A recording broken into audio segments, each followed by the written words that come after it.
entonces. Quiero, antes de que vayamos a la oración e iniciar el mensaje de hoy, quiero invitarlos a orar de una manera especial hoy día, a propósito de que hemos iniciado un año y familias de nuestra Iglesia Presbiteriana de Chile están iniciando un año muy complicado, especialmente la familia de nuestro amado pastor Gerardo Vázquez, Geo.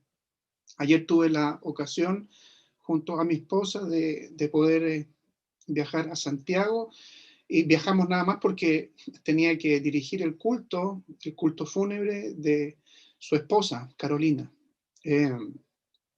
Y realmente, hermanos, a pesar de que eran muy poquitas las personas que estaban allí, era desgarrador, por ejemplo, ver a Tomasito correteando por ahí, por el templo, y de pronto preguntarle al papá por la mamá.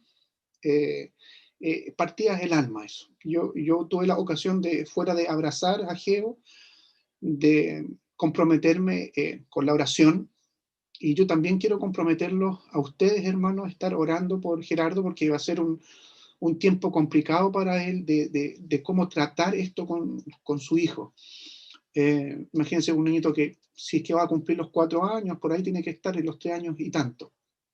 Y también le pregunté en un momento de conversación muy breve que eso me preocupaba, cómo había enfrentado esta situación con su hijo. Bueno, él le dijo la verdad de lo que le había enseñado él y su mamá, y que era que el Señor Jesús vino a buscar a su mamá y que se la había llevado. Y bueno, de ahí se desconectó y sigue jugando y después pregunta otra vez por la mamá. Entonces van a ser tiempos complicados. Yo realmente me preguntaba, Señor, ¿cómo lo va a hacer Gerardo? Bueno, y el Señor sin lugar a duda le va a dar sabiduría, pero nosotros tenemos que clamar al Señor por esto, para que el Señor pueda sostenerlo. Y consolarnos todos, porque como les digo, yo por lo menos la noche o el día que falleció, en realidad esa noche no dormí bien, que fue la noche de Año Nuevo. El día antes de viajar a Santiago tampoco me daba vuelta en la cama. Yo creo que a muchos nos pasó eso, sobre todo a los que somos un tanto más sentimentales. Así que, hermanos, yo les invito a que oremos al Señor ahora, y junto con pedir por la palabra que va a ser predicada, podamos interceder. Y yo quiero animarlos a ustedes a que sean constantes en esta oración, y vamos a interceder por nuestro hermano pastor, por su hijo y por su familia. Así que les invito a que inclinemos nuestros rostros, oremos al Señor por este motivo. Oramos. Señor y Dios, estamos delante de ti. Queremos alabarte, darte gracias. Darte gracias, Señor, por lo que tú nos has entregado, por lo que no has querido, Señor, entregarnos, porque creemos que tú eres sabio, que tú eres soberano y que tú siempre, Señor, estás procurando el bienestar para tus hijos. Te queremos también agradecer por el hermoso, gran testimonio, Señor, de la familia de nuestro pastor Gerardo, por el testimonio de su esposa ya fallecida. Y tenemos la esperanza, Señor, de que ella está contigo, que está gozando, Padre, de tu presencia. Te damos gracias también por el testimonio de su esposo, que después de 8 años, Señor, de matrimonio, su esposa ahora no está con él. Así todo, Señor, pudimos escuchar muchos a través de videos, Señor, o presencialmente. Escuchar, Señor, el testimonio de un esposo agradecido, de ti, de un esposo agradecido, Señor, de todo lo que le diste, de todo, Señor, lo que lo has bendecido. De agradecer incluso, Señor, por el tiempo de enfermedad de su esposa, de agradecer el momento, Señor, en que ella ha partido de este mundo para ir a reunirse, Señor, con el Padre Celestial.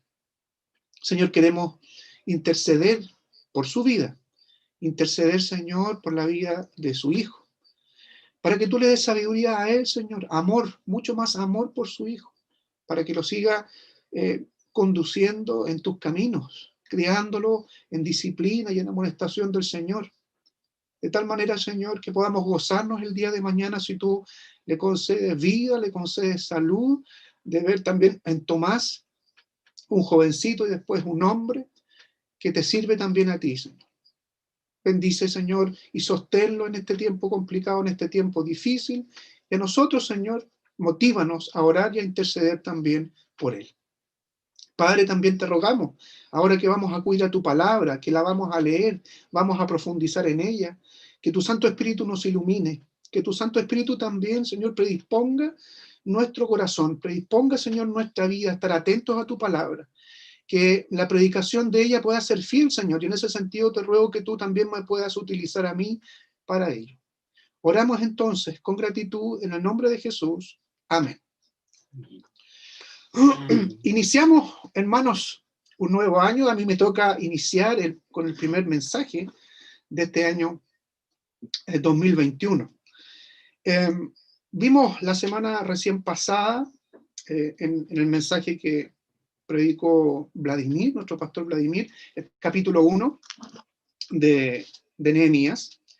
Y hoy día vamos a poner atención al capítulo 2, pero nada más que a los versos 1 al 10. Quiero invitarlos a escuchar, voy a hacer una lectura un tanto ágil de este texto. Yo les invito a ustedes también que puedan leer la profecía de Nehemías. Es un libro no muy extenso y lo pueden leer más de una vez en la semana. Y eso va a ser muy provechoso para ustedes, de tal manera que mantengan fresco el texto de la profecía al momento de escuchar estos mensajes de la serie. Dice así el Señor en su palabra: un día en el mes de Nisán, del año 20 del reinado de Artajerjes, al ofrecerle vino al rey, como él nunca antes me había visto triste, me preguntó: ¿por qué estás triste? No me parece que estés enfermo, así que debe haber algo que te está causando dolor. Yo sentí mucho miedo y le respondí: que viva su majestad para siempre. ¿Cómo no de estar triste si la ciudad donde están los sepulcros de mis padres se halla en ruinas, con sus puertas consumidas por el fuego? ¿Qué quieres que haga?, replicó el rey. Encomendándome al Dios del cielo, le respondí: si a su majestad le parece bien, y si este siervo suyo es digno de su favor, le ruego que me envíe a Judá para reedificar la ciudad donde están los sepulcros de mis padres. ¿Cuánto durará tu viaje? ¿Cuándo regresarás?, me preguntó el rey, que tenía a la reina sentada a su lado. En cuanto le propuse un plazo, el rey aceptó enviarme. Entonces añadí: si su majestad le parece bien, le ruego que envíe cartas a los gobernadores del oeste del río Éufrates para que me den vía libre y yo pueda llegar a Judá. Y por favor, ordene a su guardabosque Asaf que me dé madera para reparar las puertas de la ciudadela del templo, la muralla de la ciudad y la casa donde he de vivir. El rey accedió a mi petición porque Dios estaba actuando a mi favor. Cuando me presenté ante los gobernadores del oeste del río Éufrates, le entregué las cartas del rey. Además, el rey había ordenado que me escoltaran su caballería y sus capitanes. Pero al oír que alguien había llegado a ayudar a los israelitas, Sanballat, el horonita, y Tobías, el siervo amonita, se disgustaron mucho.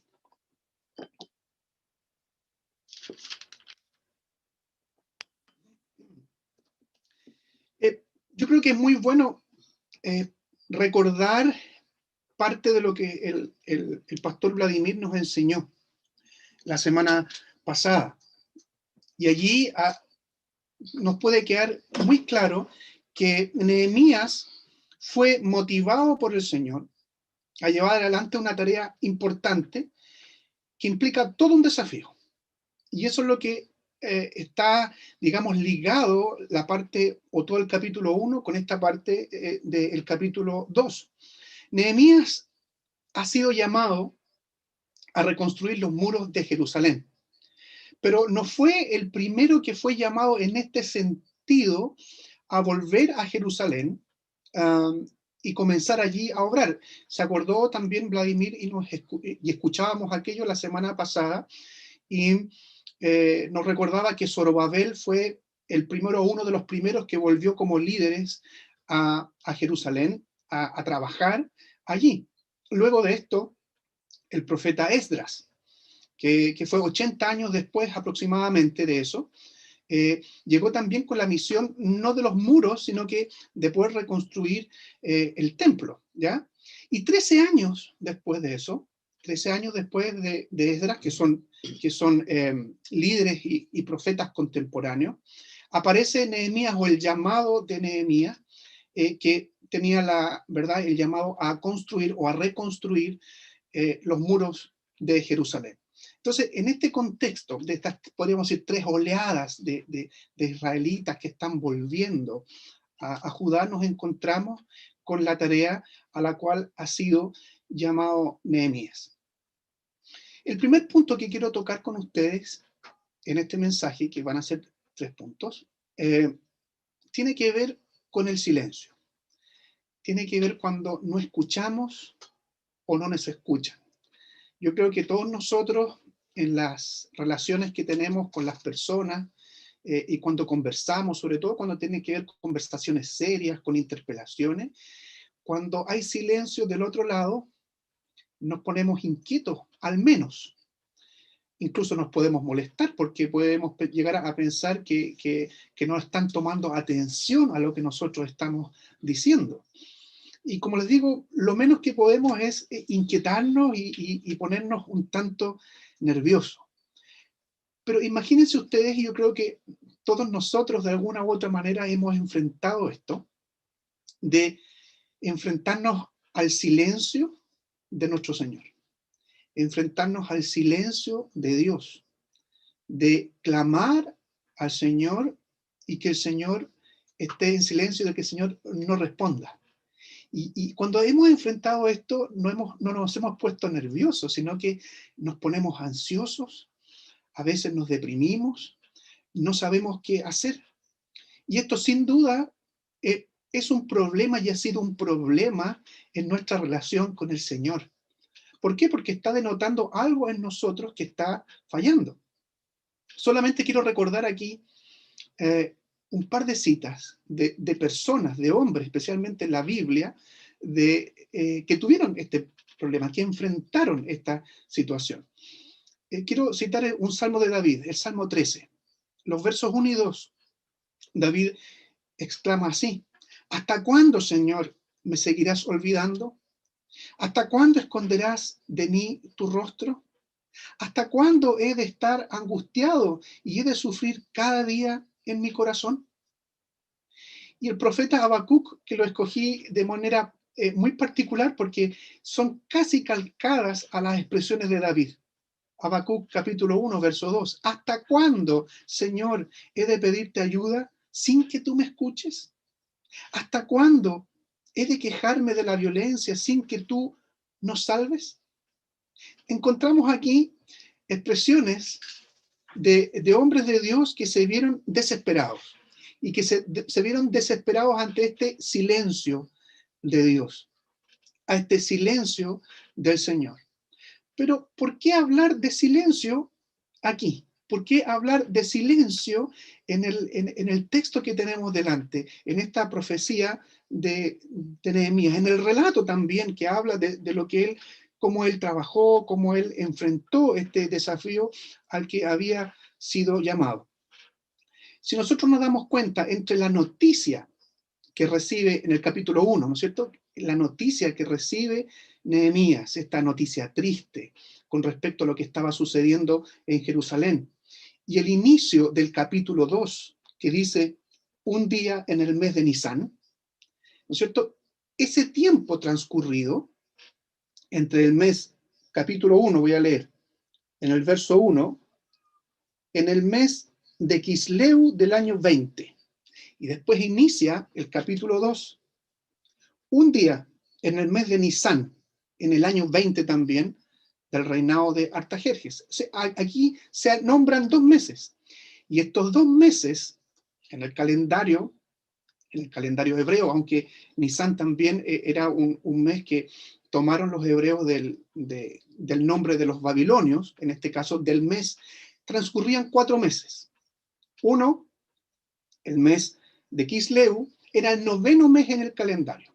y Nisan era el primero. Corresponde más o menos Kisleu a lo que es diciembre y Nisan a abril de nuestro calendario. En algunas Biblias, ustedes lo pueden ver, sobre todo de la Reina Valera 1960, al final hay un cuadro de más o menos redondito, ¿no es cierto? Cuadro en el sentido de foto, no me estoy contradiciendo, ¿no es cierto? Hay un cuadro, hay una foto, una imagen que muestra esto, muestra el calendario. Entonces, fíjense, lo que estamos mirando aquí, lo que nos está diciendo el texto, que hubo 4 meses en donde el Señor, podríamos decir, no dio señales de vida, ¿ya? 4 meses. Y esto es muy importante en el texto, es muy importante en la vida de Nehemías, es muy importante también en todo el relato. ¿Por qué? Porque nosotros tenemos que preguntarnos allí, ¿qué pasó en ese tiempo? Y allí podemos, ¿verdad?, pensar muchas cosas. ¿Qué pasó en esos 4 meses? No hay lugar a duda que tienen que haber ocurrido tanto en la vida de Nehemías, en la vida de los que estaban expatriados en Babilonia y también de los que habían comenzado a regresar a Jerusalén, pero Nehemías no lo escribió. Nehemías, inspirado por el Espíritu Santo, no escribió aquello, no dejó plasmado eso allí. Pero sí podemos entender que por lo menos sabemos que por lo menos él se mantuvo en oración. Eso lo podemos inferir del texto. El texto en el capítulo 1 nos muestra y nos dice que después de escuchar estas malas noticias, lloró, hizo duelo, pero también ayunó y oró. Y nosotros podemos ver al final de esta oración, en el capítulo 1, quedó plasmado esto: te pido que a este siervo tuyo le concedas tener éxito y ganarse el favor del rey. Pasaron 4 meses. Pasaron 4 meses y Nehemías no entendía probablemente y seguía clamando al Señor por esta oración, en este sentido de la oración. Necesitaba ganarse el favor del rey. Entonces, la pregunta es, ¿por qué Dios actúa así? ¿Por qué Dios muchas veces guarda silencio? La diferencia de Nehemías, por ejemplo, con estas oraciones reclamando del profeta Habacuc o del salmista David, por lo menos entendemos que allí en el texto él no reclamó, esperó.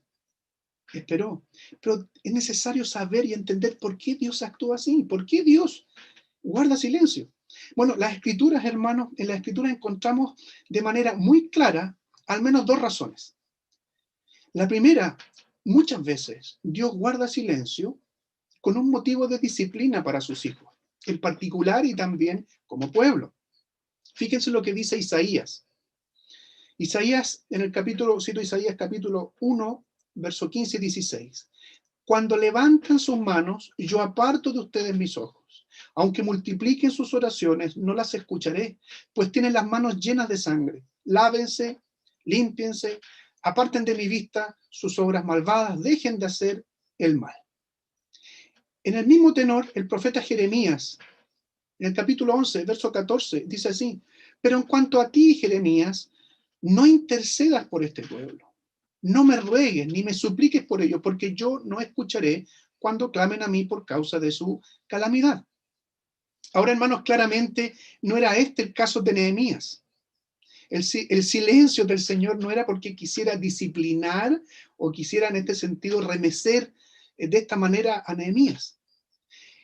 Y creo, sin lugar a dudas, que cabe en la segunda categoría, que es formar el silencio del Señor, es formar el carácter de sus hijos.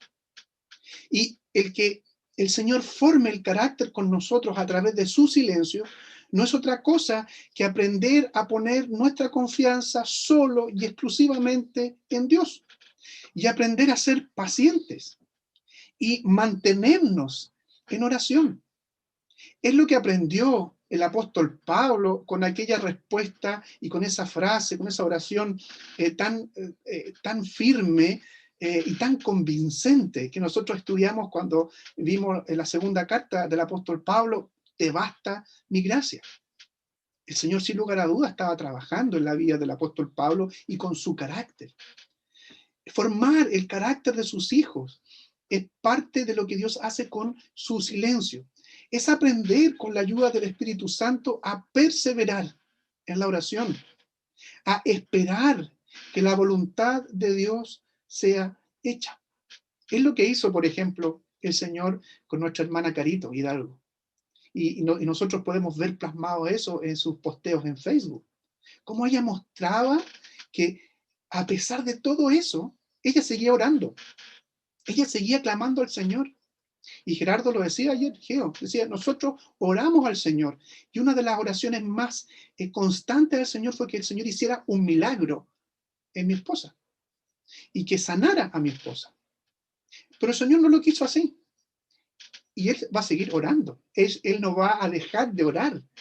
La Carito tampoco dejó de orar hasta el último día, hasta el último aliento de su vida. Ella estuvo orando al Señor.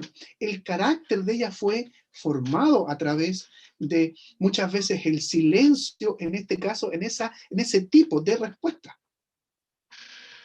Entonces, Nehemías, podemos mirar a Nehemías y podemos notar que este silencio hizo que él mismo, la persona del profeta, fuese llevado a un límite. Porque todos nosotros tenemos límites. Pero el Señor también dice que no nos va a probar, o podríamos decir aquí, no va a formar el carácter de nosotros hasta destruirnos, sino que Él sabe hasta lo que podemos soportar. Y entendemos en el texto que Nehemías fue llevado a un límite porque nos dice que el rey descubrió que él estaba triste.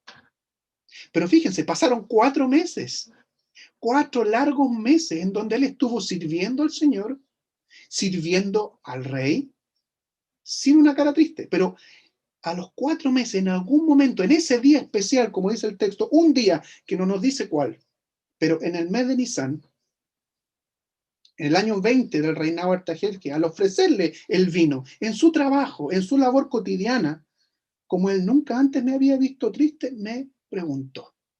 Esto es algo que ocurría todos los días. Ese era el trabajo de Nehemías. Pero ese día en especial, el rey notó, como nunca antes lo había visto, que estaba triste. Es decir, Nehemías fue llevado al límite. Habían pasado estos meses donde él se mantuvo muy firme, orando. Pero él era un hombre como nosotros. Él era un hombre como tú, como yo. En un momento, como muchos de nosotros nos deprimimos, o como decimos, queremos tirar la esponja, no vemos soluciones, no vemos salida. Es ahí, justamente ahí, cuando Dios interviene. Es justamente ahí donde Dios intervino en la vida del profeta, para bien de él, pero también para bien del pueblo. El ejercicio espiritual había sido provechoso. Así como los que han tenido oportunidad de ejercitar alguna vez en un gimnasio, en la casa, ¿no es cierto?, ejercitar la musculatura, los músculos realmente para ser fortalecidos hay que llevarlos a un esfuerzo incluso límite para que puedan crecer y puedan fortalecerse. Lo mismo pasa con nuestra vida espiritual. Fueron 4 meses donde no, como yo le decía, no se vislumbró ni un solo atisbo de tristeza en Nehemías, solamente esperaba, lloraba. Sirvió al rey como siempre lo había hecho. Estaba confiado en que Dios obraría y así fue en ese día especial para Nehemías. Cabe preguntarse también, hermanos, además, ¿por qué Nehemías sintió mucho miedo? O sea, en ese momento crucial, todas estas cosas sucedieron casi al mismo tiempo. Y dice el texto que Nehemías sintió miedo. Es decir, Dios estaba de alguna manera contestando esa oración, en el texto lo vemos, pero sintió miedo. Todo apunta a que, al parecer, servir al soberano, en este caso, ¿verdad?, Artajerjes, servir al soberano con caras largas o de mal ánimo era muy ofensivo. Incluso podía ser motivo de una condena a muerte. Sin embargo, el texto no nos esconde esto. No nos esconde el sentir de Nehemías. Y Nehemías, podríamos decir, es sincero en escribir esto. No está poniéndose como un superhombre de fe, sino que un hombre igual que nosotros, que tiene miedo. Y eso es fantástico, hermanos, en la Escritura. Porque, claro, nuestros, entre comillas, héroes de fe eran hombres como nosotros. No eran superhombres. Tenían miedo. Y él tenía miedo.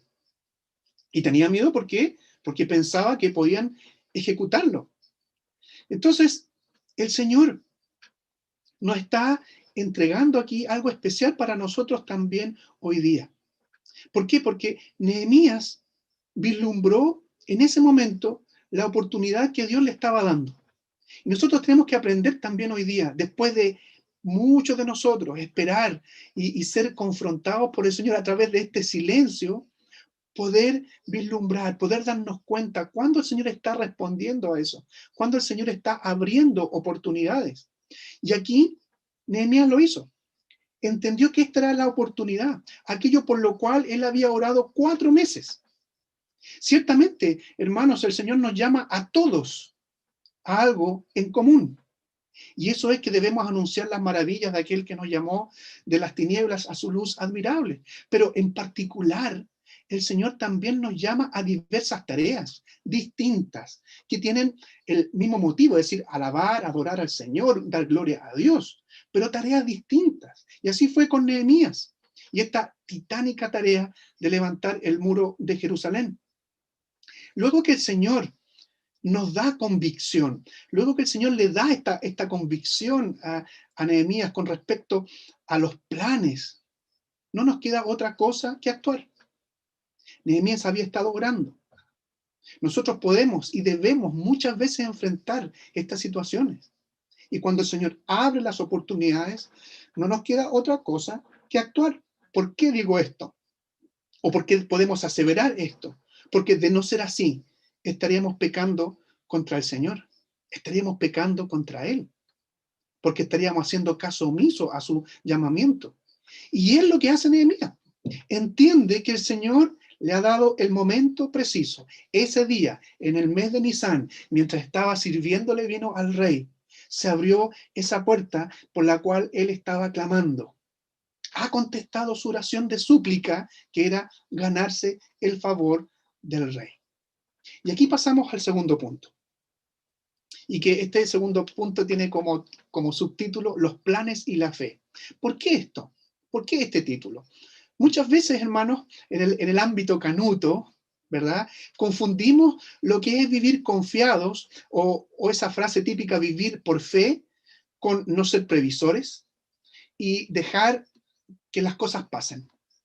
Dejar que el Señor haga y nosotros mantenernos pasivos o totalmente pasivos. Que todas las cosas pasen según la voluntad del Señor. En ese sentido, podríamos haber esperado que Nehemías hubiese orado por estos 4 largos meses y siguiera orando y dejar que las cosas pasaran. Que le hubiera preguntado al rey, ¿qué te pasa? Y Nehemías, estoy triste, y nada más, y esperar que las cosas pasen. Pero no nos enseña eso la palabra del Señor, no solamente aquí, sino que en toda la Biblia podemos descubrir esto. Lo que nos muestra el texto en particular y el testimonio de la vida de Nehemías es que no es incompatible el planificar cuando hemos sido llamados a una tarea, como esta tarea específica a la que fue llamado este profeta. Cuando Nehemías comprende, entiende a cabalidad que Dios le ha dado el espacio para concretar lo que él había estado pidiendo, pone en acción un plan que había trazado por esos 4 largos meses. Había puesto ese plan delante del Señor y es justamente lo que expresa ante el rey. Yo me imagino, cuando leía el texto, yo me imaginaba a Nehemías en estos meses yendo a descansar en la noche y planificando. Él sabía lo que tenía que hacer. Él había puesto esto delante del Señor, entendía que el Señor lo había llamado, pero planificaba y le daba vuelta a las cosas y fue elaborando un plan, descartó algunas cosas, pero oraba al Señor y oraba por convicción para que esas cosas el Señor le diera entendimiento, le diera una noción clara de lo que tenía que hacer. Debemos notar entonces que no fue algo antojadizo lo que Nehemías le responde al rey. Porque vemos en el texto allí una frase muy importante y central, que está allí en el verso 4, cuando Nehemías le dice antes, ¿verdad?, que cómo no iba a estar triste, y le cuenta si la ciudad donde están enterrados mis padres están destruida, está en ruina, las puertas consumidas al fuego. El rey le dice, bueno, ¿qué quieres que haga? ¿Cuál es la frase clave aquí? Encomendándome al Dios del cielo respondí. Es decir, no fue una cuestión antojadiza, no fue esto nacido del corazón humano y pecaminoso per se, y dijo, ya, este es mi plan. No, sino que encomendándose al Señor, Él respondió. En ese momento, muy breve quizás, milésimas de segundo, oró al Señor. Señor, ayúdame. Señor, acuérdate de mí. No lo sabemos cuáles son las palabras, pero se encomendó al Señor y allí respondió. ¿Y cuál fue la respuesta? Que en realidad la respuesta eran peticiones, peticiones que debía hacerle al rey, peticiones que debía hacerle al soberano. Eso por lo que tanto había clamado, eso por lo que tanto había orado, estaba allí delante de él y tenía que comenzar su plan. ¿Y qué es lo que hace? De entrada le pide permiso para ir a Jerusalén y reedificar. Podríamos decir así, ¿qué de palo? Rey, tengo que ir a Jerusalén, mi Señor, tengo que ir a Jerusalén y quiero ir a reedificar. Algo que sin lugar a dudas el texto nos muestra que dependía del plazo o del tiempo que iba a trabajar Nehemías. Y eso nos habla muy bien de él, porque eso significa que el rey no tenía ni la más mínima intención en ese momento de que Nehemías se fuera, no quería deshacerse de él. Es decir, era una persona importante para el rey. Y entendemos por lo que nos predicó también Vladimir la semana pasada, que ser copero del rey era un puesto de mucha confianza. Era un confidente, era un consejero, pero también le servía el vino. Entonces, esta gente se preocupa de esto. ¿Cuál va a ser? ¿Cuánto tiempo te vas a demorar? Entonces, esto habla muy bien de Nehemías, de su testimonio en su trabajo. Esto indica también que su trabajo lo había hecho muy bien, pero sin lugar a dudas, Nehemías está confiando en el Señor. Necesito permiso. Después dice, sigue con su plan. ¿Y qué es lo que hace? Necesito salvoconducto. Necesito que tú, rey, que tú, soberano rey, me entregues salvoconductos para que no tenga contratiempo en el viaje. Para que cuando llegue ante los otros gobernantes que están al otro lado del río, yo pueda pasar sin problema. Y esto fue muy necesario porque lo vemos en el verso 9, cuando dice que justamente le entrega estos salvoconductos y él pudo pasar. O sea, esto estaba total y absolutamente planificado por Nehemías. Nada se dejó al azar. Él aquí no quiso hacer chanchullos, podríamos decir, voy a coimear a alguien para que me pase un salvoconducto y pueda pasar allí filtrado. No, lo hizo como correspondía. Fue a quien debía pedirle eso, al rey. ¿Por qué? Porque estaba confiado en que el Señor estaba obrando a su favor, como lo vamos a ver enseguida. Pero esto no se queda allí y sigue pidiendo. Alguien podría decir, no, esto estratégicamente no está bien. Estás pidiendo mucho, Nehemías. Ten cuidado, mejor ándate despacito. No, no fue así. Y siguió. Pidió materiales para el trabajo. Él sabía que no tenía de dónde sacar dinero, tanto dinero para comprar materiales para reconstruir los muros, las puertas de Jerusalén, para la reparación de esto, pero además para su propia casa.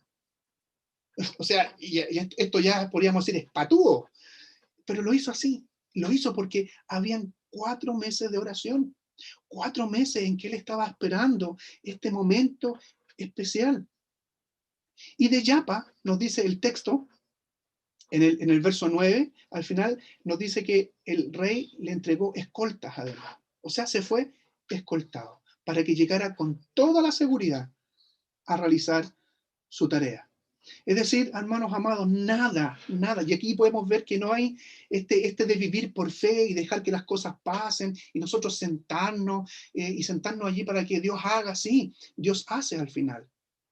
Él hace siempre su voluntad, pero nosotros somos responsables de nuestro trabajo, de las tareas, y por eso hay que planificar.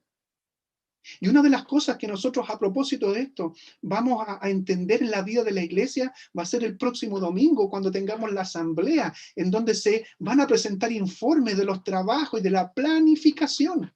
Esto es parte de la vida del cristiano. Nada fue entonces dejado al azar. Todo era parte de un arduo trabajo de planificación. Todo esto fue puesto en oración y el Señor se lo concedió.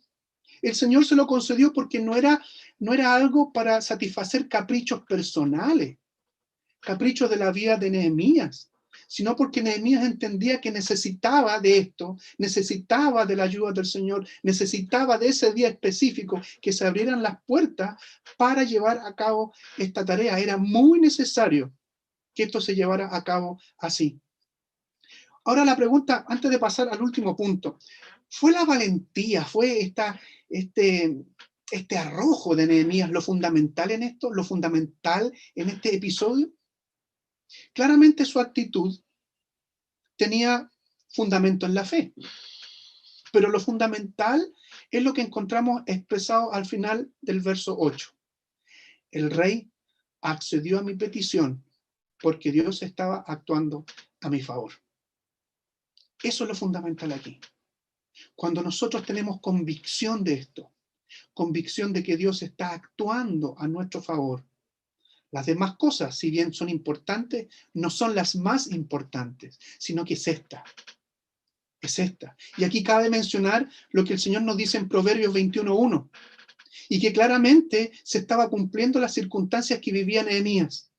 Dice así la cita de Proverbios: en las manos del Señor está el corazón del rey, que es como un río, y sigue el curso que el Señor le ha trazado.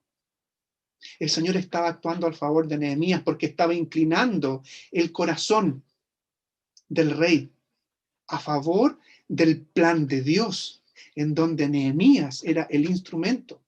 De hecho, cuando uno lee Esdras, entiende además cuán poderoso es Dios aquí en inclinar el corazón del rey, porque en Esdras se nos muestra cómo el mismo rey había prohibido seguir trabajando en la reconstrucción, en ese caso del templo, no se hace nada más.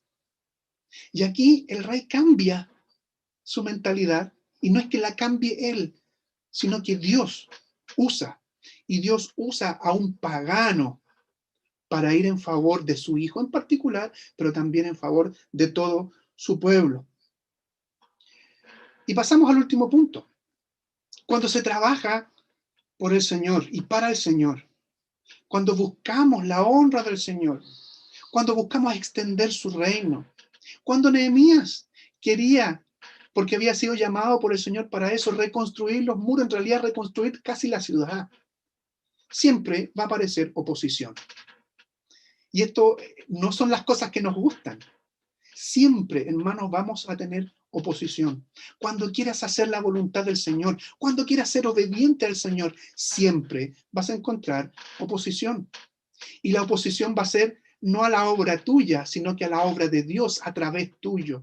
Nosotros somos siervos del Señor, nosotros somos esclavos del Señor, nosotros somos trabajadores de la viña.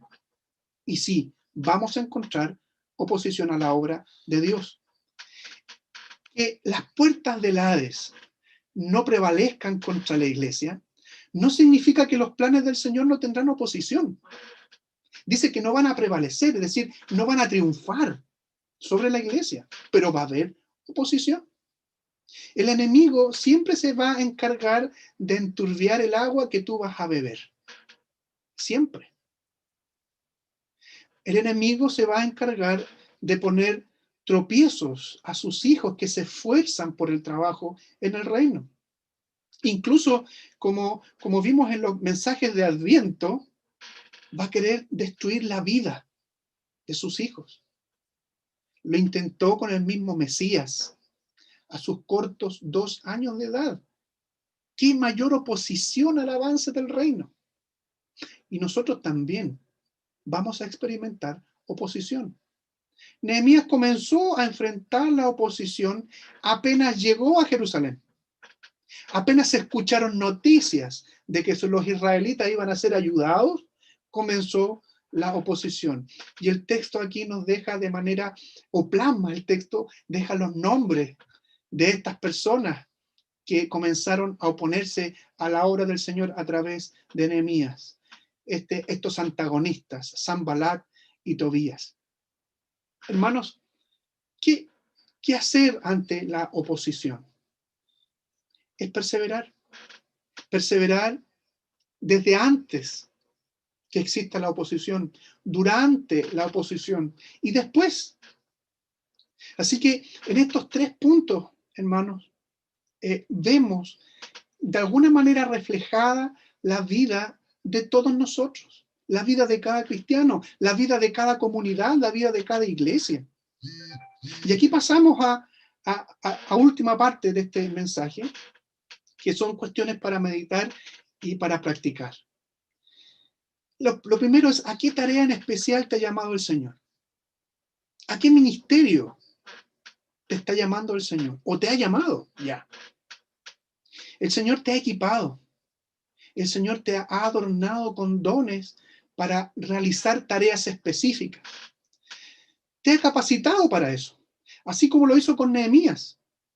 Nehemías descubrió que no solamente era bueno como copero en la corte de Artajerjes, sino que descubrió en el tiempo de Dios en que él había sido capacitado como un ingeniero civil o como un constructor civil.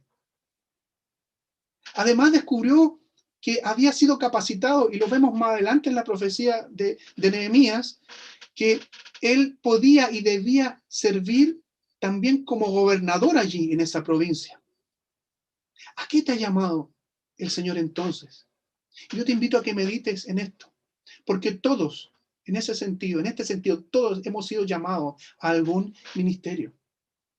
Segunda cosa, si ya te has dado cuenta de tu llamado en particular, no olvides jamás, no olvidemos jamás poner en oración la tarea que se nos ha encomendado. Incluso puede pasar tiempo para que estas cuestiones se concreten. Pueden pasar 4 meses, pueden pasar años. Esa tarea buscará de manera principal, y debe ser así, buscar de manera principal la gloria de Dios y la edificación de su pueblo, que es la iglesia. Al llevar a cabo aquella tarea a la que has sido llamado, ciertamente tendrás oposición. Pero no te desanimes, no nos desanimemos. Dios ha actuado y Dios está actuando a tu favor. Si Él te llamó y si Él te capacitó, Él te va a sustentar en el camino, Él te va a sostener en el camino, Él te va a sostener en la misma tarea. No dejará que desmayes. Así actúa el Señor. Él es fiel a su palabra. Él es fiel a lo que promete. Y si a ti te llama, no te va a dejar solo. Te va a sustentar. Y por último, hermanos, como Iglesia Presbiteriana Puente de Vida, estamos enfrentando un tremendo desafío. Hace ya años que nos dimos cuenta que necesitamos un templo. Necesitamos un lugar que nos cobije, en donde podamos adorar juntos. Sabemos que un templo no lo es todo. Sin embargo, es muy necesario para nuestro desarrollo como iglesia. El Señor nos ha animado a dar pasos y ha estado, y nos hemos dado cuenta que ha estado con nosotros en esos pasos y seguimos y debemos seguir dando aquellos pasos sin dejar de orar. Por eso debemos perseverar. Hay un himno hermoso en nuestro himnario que dice trabajar y orar. No dice trabajar, sino que trabajar y orar. No dice ora, ora, ora. No, trabajar y orar. Ora et labora. O como decía un cura en el colegio donde yo estudié toda mi vida, y yo me recuerdo todavía, es un dicho español al parecer, y yo me acuerdo la voz del cura que decía, a Dios rogando y con el mazo dando. Algo parecido. Trabajar y orar. Y sí hemos enfrentado oposición. Sí, es verdad, en este tiempo, en este sentido, en este anhelo de un templo, en este anhelo de un lugar que nos cobije, hemos enfrentado oposición de distintas maneras. Y sin siquiera poner todavía un ladrillo de un nuevo lugar, de un nuevo templo. Sin haber siquiera nosotros comprado el terreno, ya hemos tenido oposición. Hemos tenido circunstancias adversas. Pero eso, hermanos, no nos debe amilanar. Yo creo que en esto el texto de hoy del profeta Nehemías nos debe animar, lejos de desanimarnos. Yo los invito, hermanos, a seguir clamando. Los invito, como vimos, a seguir planeando. Tenemos un proyecto súper completo. Les va a ser enviado, si que ya no les fue enviado a través del WhatsApp y a través de los correos, todos los informes para la próxima asamblea. Y allí está el informe, entre comillas, que es el proyecto de nuestro templo.